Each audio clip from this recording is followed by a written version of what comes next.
हर हर महादेव, जय शिव शंकर।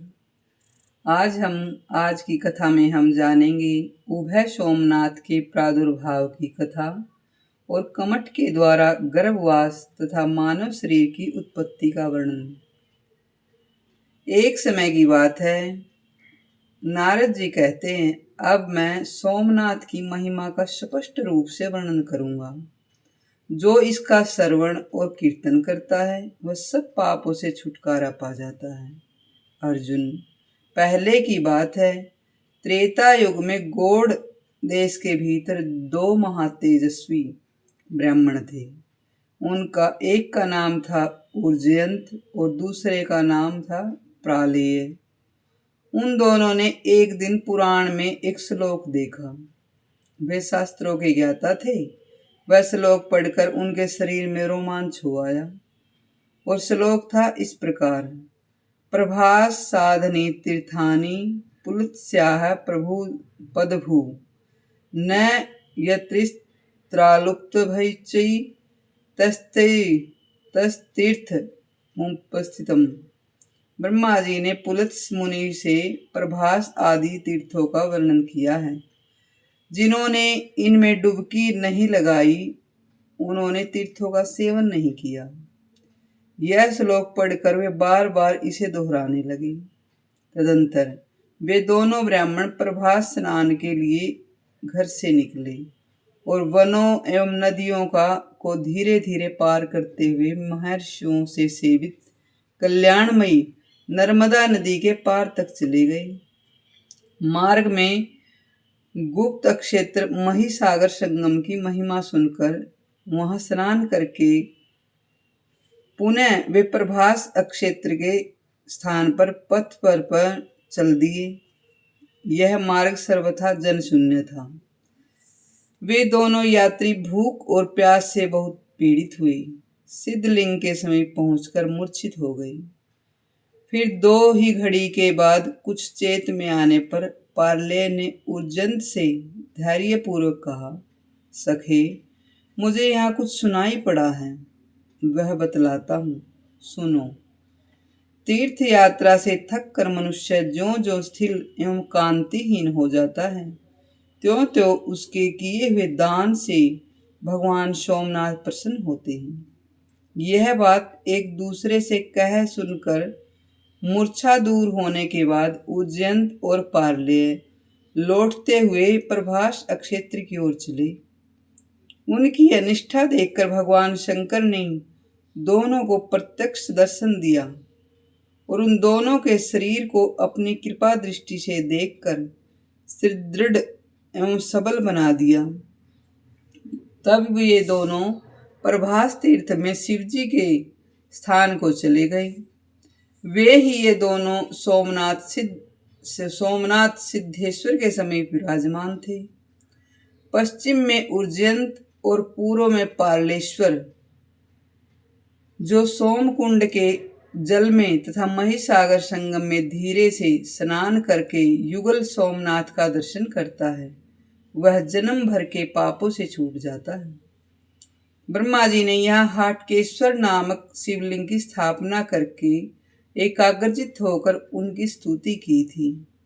अर्जुन, उस स्तुति को सुनो। भगवान को प्रसन्न करने के लिए यह अद्भुत स्तुति सुनी। भगवान रुद्र सूर्य के समान अमित तेजस्वी, आपको नमस्कार है। आप सब की उत्पत्ति करने वाले, भव दुखों को दूर करने वाले रुद्र तथा जल में रस हैं, आपको नमस्कार है। आप संहारकारी सर्व हैं। पृथ्वी आपका रूप है। आप नित्य सुंदर गंध धारण करने वाले हैं, आपको नमस्कार है। आप सबके ईश्वर और वायु रूप हैं। आप ही कामदेव का नाश करने वाले हैं, आपको नमस्कार है। आप पशुओं जीवों के अधिपति हैं, पालक तथा अत्यंत तेजस्वी हैं। आपका स्वरूप भयंकर है। यह आकाश आपका ही रूप है। आप शब्द मात्र परमेश्वर को नमस्कार है। आप महादेव हैं। सोम चंद्रमा रूप अथवा उमा सहित तथा अमृत स्वरूप आप ही हैं। आपको मेरा नमस्कार है। आप उग्र रूप, यजमान मूर्ति तथा कर्म योगी हैं। आपको नमस्कार है। इस प्रकार दिव्य नामों के साथ उच्चारित इस हाटकेश्वर स्तोत्र को, जिसका निर्माण साक्षात ब्रह्मा जी ने किया है, जो पढ़ता है और सुनता है वह भगवान शिव की सायुज्य को प्राप्त होता है। इसमें तनिक भी संदेह नहीं। महिसागर संगम में इस प्रकार बहुत से पवित्र तीर्थ हैं, जिनका मैंने संक्षेप से वर्णन किया है।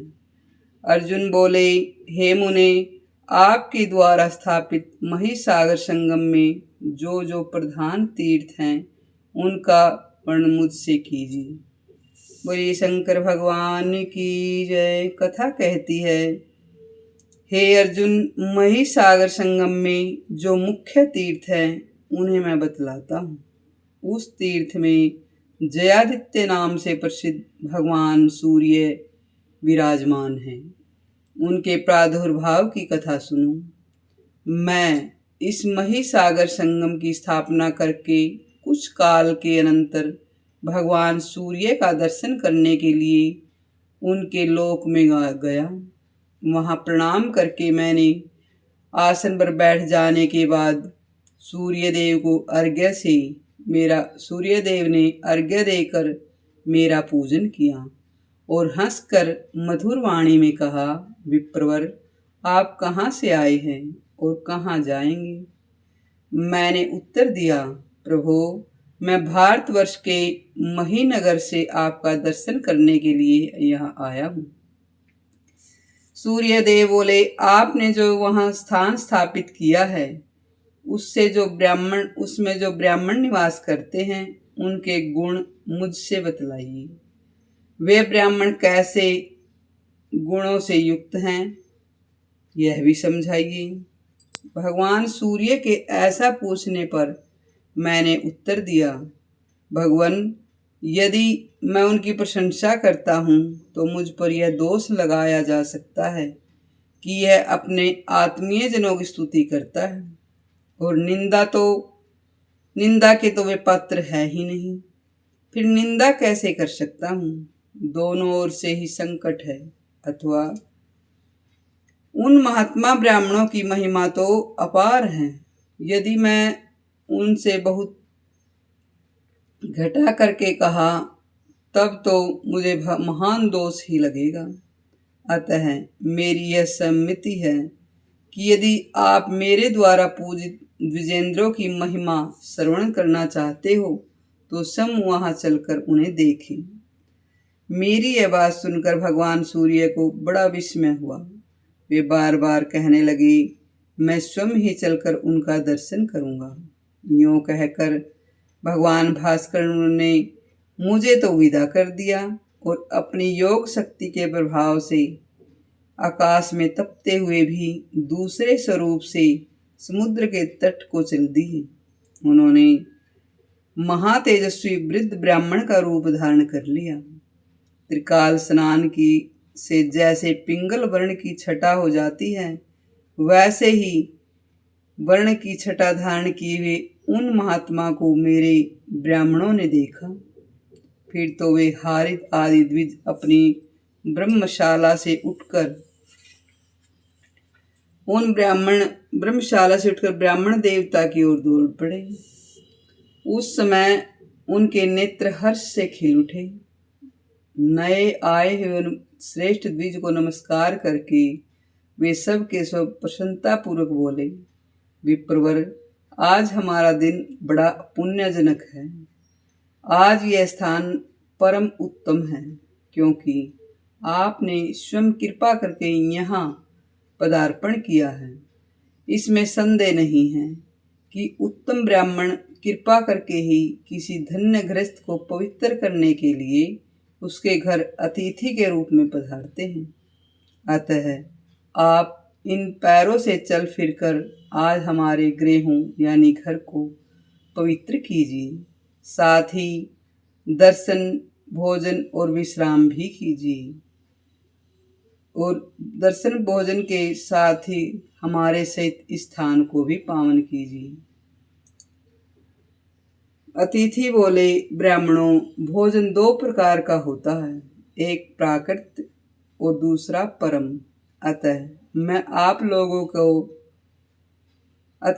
लोगों का दिया हुआ उत्तम परम भोजन प्राप्त करना चाहता हूँ। अतिथि की बात सुनकर हारित ने अपने 8 वर्ष के बालक से कहा, बेटा कमठ, क्या तुम ब्राह्मण के बताए हुए भोजन को जानते हो? कमठ ने कहा, पिताजी, मैं आपको प्रणाम करके वैसे परम भोजन का परिचय दूंगा तथा ब्राह्मण देवता भी वह भोजन देखकर तृप्त अवश्य होंगे।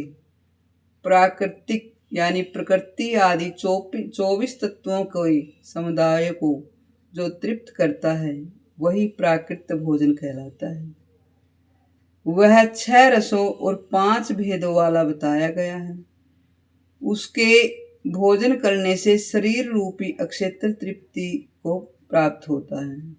दूसरा जो परम भोजन कहा गया है उसकी व्याख्या इस प्रकार है।